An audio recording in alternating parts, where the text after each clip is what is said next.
Hello IGNOU students, welcome back to my channel mastering education today. आज की video में हम लोग प्रश्न 7 से स्टार्ट करेंगे। पार्ट 1 और 2 में हम लोगों ने ऑलरेडी क्वेश्चन 6 तक सब कुछ डिस्कस कर लिया है। आप लोग जाके वो वीडियो देख सकते हो। और तो और मैं आपको इतना भी बोल रही हूँ, आप सारे अगर आपने कुछ नहीं पढ़ा अभी तक, मेरी ये सारी वीडियोस देख लेना, एटलीस्ट पास तो हो ही जाओगे एग्जाम में। ओके, तो चलो बिना किसी टाइम वेस्ट करे स्टार्ट करते हैं प्रश्न 7 से। प्रश्न 7 आपसे क्या पूछ रहा है? बेसिकली प्रश्न ये है कि रेडियो कार्यक्रमों में एसएफएक्स, संगीत, फेडिंग, मिक्सिंग और वॉइस कल्चर का क्या महत्व है, क्या इंपॉर्टेंस है इन सब चीजों का। ठीक है, इन सब चीजों पे ना देखो अलग से भी क्वेश्चन आ सकता है, तो ध्यान रखना थोड़ा कि देखो क्वेश्चन घूम फिर के वो लैंग्वेज चेंज कर सकते हैं लेकिन आंसर यही रहेगा। ओके, तो सबसे पहले एक बात याद रखिए, रेडियो एक पूरी तरह श्रव्य माध्यम है। टेलीविजन में तस्वीर होती है लेकिन रेडियो में सिर्फ आवाज होती है। इसीलिए रेडियो की सफलता आवाज की गुणवत्ता और प्रस्तुति पर निर्भर करती है।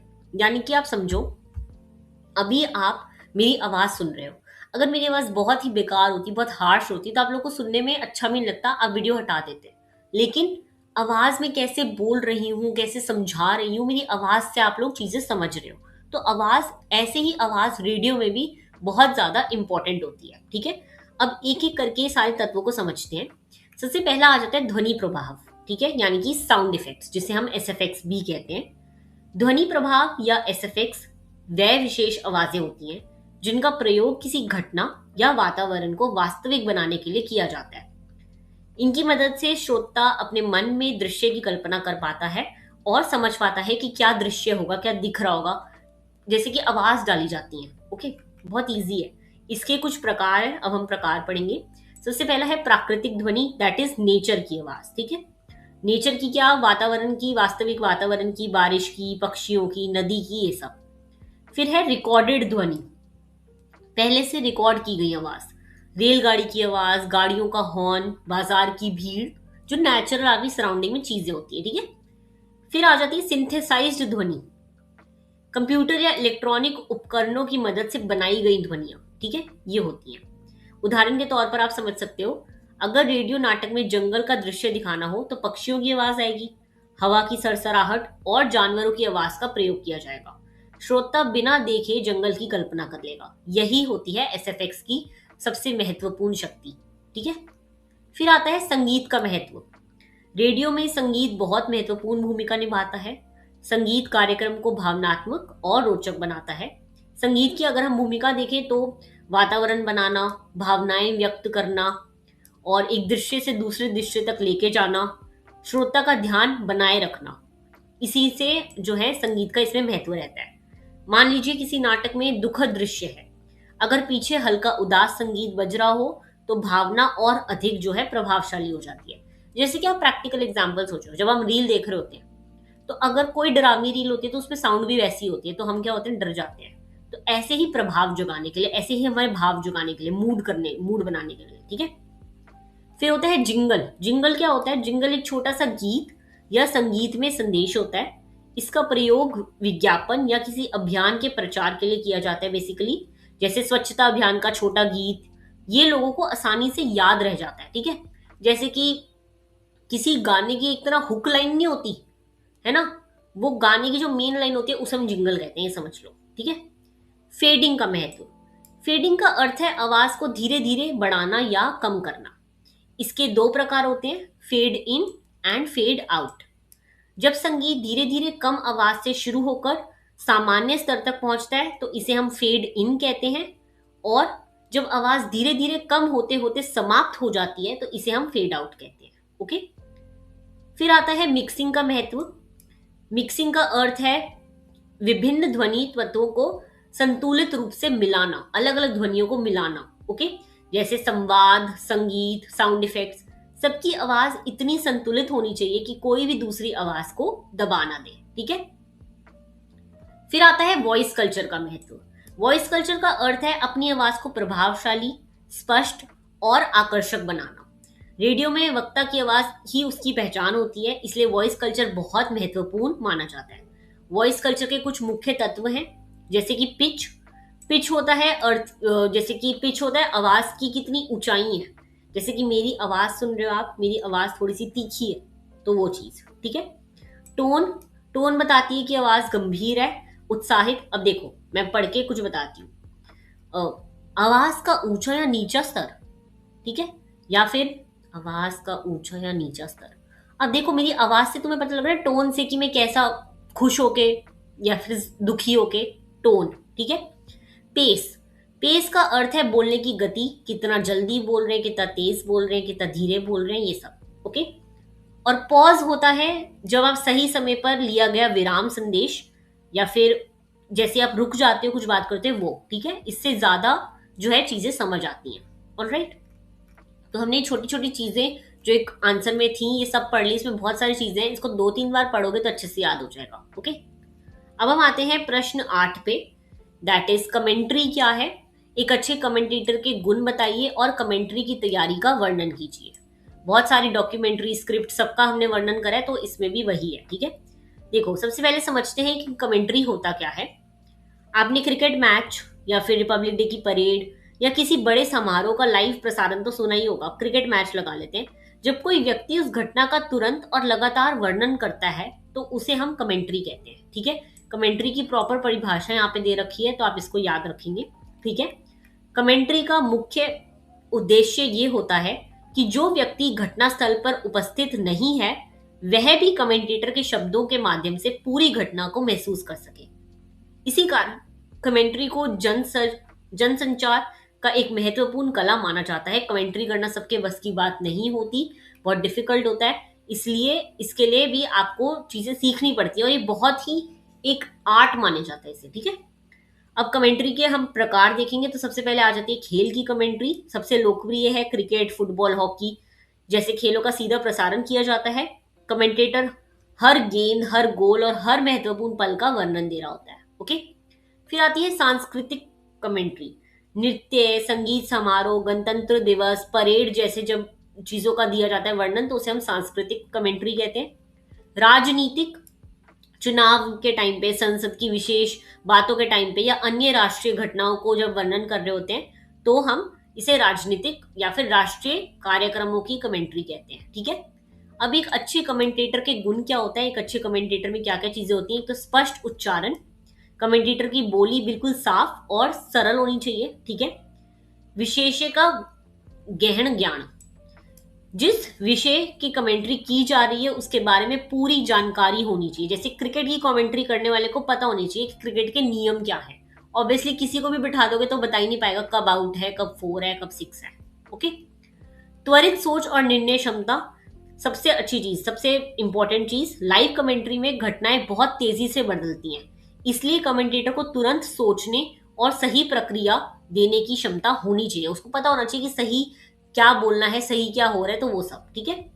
शांत और संतुलित स्वभाव, अचानक परिस्थितियां बदलने पर भी कमेंटेटर को घबराना नहीं चाहिए। उसकी आवाज और प्रस्तुति हमेशा संतुलित रहनी चाहिए, ओके।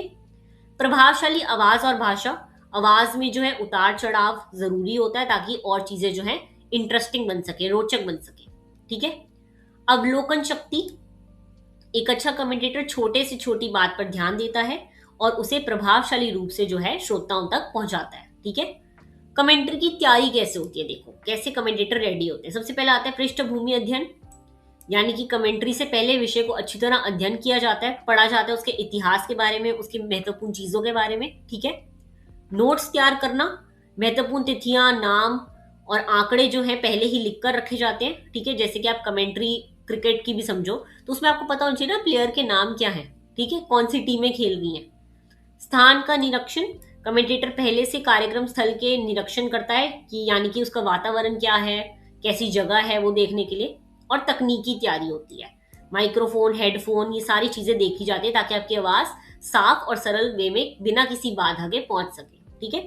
लाइव कमेंट्री की चुनौतियां भी बहुत होती हैं, जैसे कि समय का दबाव होता है और घटनाएं बहुत तेजी से बदल रही होती हैं, और तो और तकनीकी समस्याएं, जब कभी आपका माइक नहीं काम करता, कभी आपके हेडफोन नहीं काम करते, तो उसकी वजह से भी, ठीक है। तो ये तो हो गया कमेंट्री पर। कमेंट्री मैं बता दूं, हो सकता है आपको कमेंट्री, डॉक्यूमेंट्री और रेडियो लेखन तीनों में भी डिफरेंस आ जाए, तो आपको पता होना चाहिए, ओके। अब हम बढ़ते हैं आगे नेक्स्ट क्वेश्चन की तरफ, that is question number 9। Question number 9 आपसे पूछ रहा है, किसी मेले, खेल प्रतियोगिता या राष्ट्रीय आयोजन का आंखों देखा हाल रेडियो के लिए किस प्रकार प्रस्तुत करेंगे? एक नमूना स्क्रिप्ट सहित समझाइए। अब देखो, इसमें ना कुछ समझाने वाली बात नहीं है। यहाँ पे आपको एक स्क्रिप्ट दे रखी है, आपको वो स्क्रिप्ट बतानी है कि आप कैसे बताओगे। ठीक है, मैंने आपको पहले ही बता दिया कि आपको क्या करना होगा, लाइव रिपोर्टिंग, रिकॉर्डेड रिपोर्टिंग। ये वाला क्वेश्चन जो है ना, इसमें समझाने वाला कुछ है नहीं। तो पर मैं आपको ये बता देती हूँ, देखो आंखों देखा हाल आपको बताना है, तो इसका उद्देश्य ये होता है कि जो श्रोता घटना स्थल पर उपस्थित नहीं है वह भी कमेंटेटर के शब्दों के माध्यम से पूरी घटना को महसूस कर सके। ठीक है, अब देखो इसमें क्या क्या आ जाता है, काफी चीजें आती हैं इसमें, लेकिन ये बहुत इजी क्वेश्चन है। आपको क्या क्या करना है, इसमें लाइव चीजें बतानी है। तो लाइव रिपोर्टिंग होती है और एक देखो रिकॉर्डेड रिपोर्टिंग होती है। ठीक है, लाइव रिपोर्टिंग होती है जब घटना का वर्णन उसी समय किया जाता है। ठीक है, जैसे कि गेम वगैरह में। या फिर रिकॉर्डेड रिपोर्टिंग, जब घटना को पहले रिकॉर्ड किया जाता है और बाद में प्रसारित किया जाता है। ठीक है, आंखों देखा हाल प्रस्तुत करने की विधि क्या होती है? पहले तो वर्तमान काल का प्रयोग करोगे आप। वर्णन हमेशा वर्तमान काल में किया जाता है, जैसे अभी खिलाड़ी मैदान में आ रहे हैं या फिर अभी गेंद पकड़ी गई, ऐसे कर कर। ओके, वातावरण का शब्द चित्र, कमेंटेटर को ऐसे शब्दों का प्रयोग करना चाहिए कि श्रोता के मन में दृश्य बन जाए, जैसे कि आप पूरा डिटेल में बताते हो सब कुछ। ठीक है, फिर होता है पर्श्व ध्वनियों का प्रयोग, तालियों की आवाज, भीड़ का शोर, ये सब। सरल और स्पष्ट भाषा, ये हमने पढ़ा है। ठीक है, और संतुलित, देखो संतुलित और क्रमबद्ध प्रस्तुति, यानी कि घटनाओं को जिस क्रम में हो रही हैं उसी क्रम में बताना। ओके, अब यहाँ पे आपको नमूना स्क्रिप्ट दी गई है, आप ये पूरी स्क्रिप्ट जो है पढ़ सकते हो पीडीएफ लेकर भी, और तब आपको समझ आएगी कि कैसे आपको एक लाइव कमेंट्री करनी होती है। ओके, अब हम बढ़ते हैं नेक्स्ट क्वेश्चन की तरफ, that is question number 10। Radio साक्षात्कार और परिचर्चा का अर्थ स्पष्ट कीजिए, इनकी तैयारी और संचालन में बरती जाने वाली सावधानियां बताइए।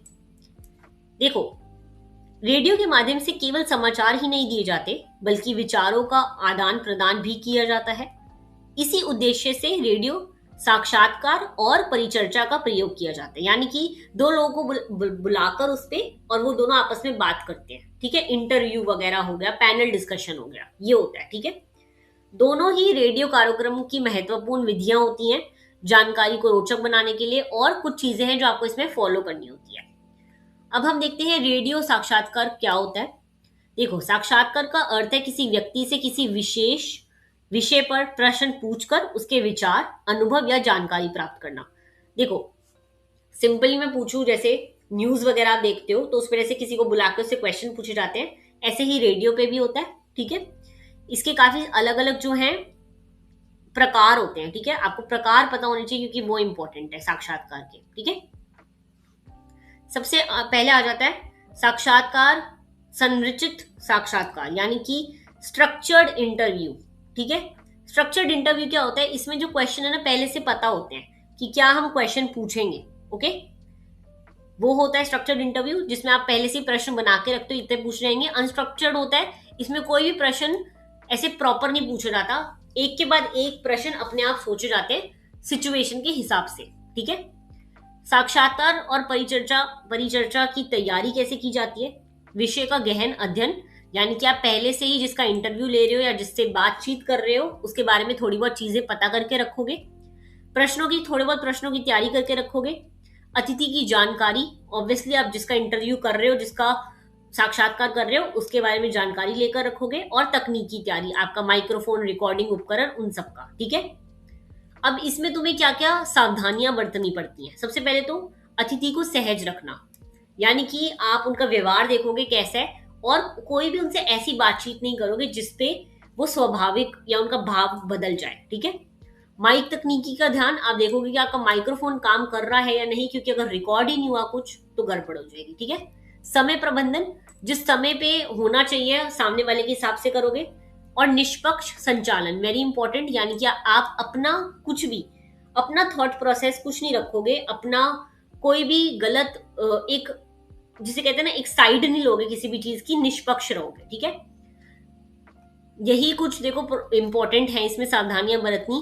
बाकी फोन इन कार्यक्रम की विशेषताएं, देखो इसमें ये होता है कि श्रोता आपको जैसे फोन करके ना कुछ प्रश्न वगैरह पूछ सकते हैं, जैसे कि आजकल हमने रेडियो पे बहुत देखा है, ये होता रहता है, ठीक है।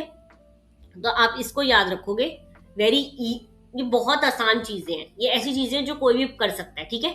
यहाँ पे फोन के माध्यम से विशेषज्ञों या संचालकों में प्रश्न पूछ सकते हैं, जैसे फोन करके आप मेरे लिए क्वेश्चन पूछ सकते हो रेडियो पे, ठीक है। इसकी ये होता है कि सीधी आप बिल्कुल रेडियो वाला से जुड़ जाते हो, ठीक है। उसी टाइम आप क्वेश्चन कर सकते हो और नए नए टॉपिक पे डिस्कशन कर सकते हो, ओके। तो वेरी इजी क्वेश्चन, इतने कोई डिफिकल्ट क्वेश्चन नहीं है। ये था प्रश्न 10।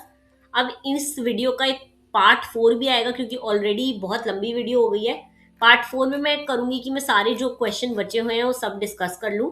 बाकी all the very best. Last वाला क्वेश्चन तो वैसे भी डिस्कस नहीं होगा, स्क्रिप्ट वगैरह आपको खुद ही समझनी पड़ेगी।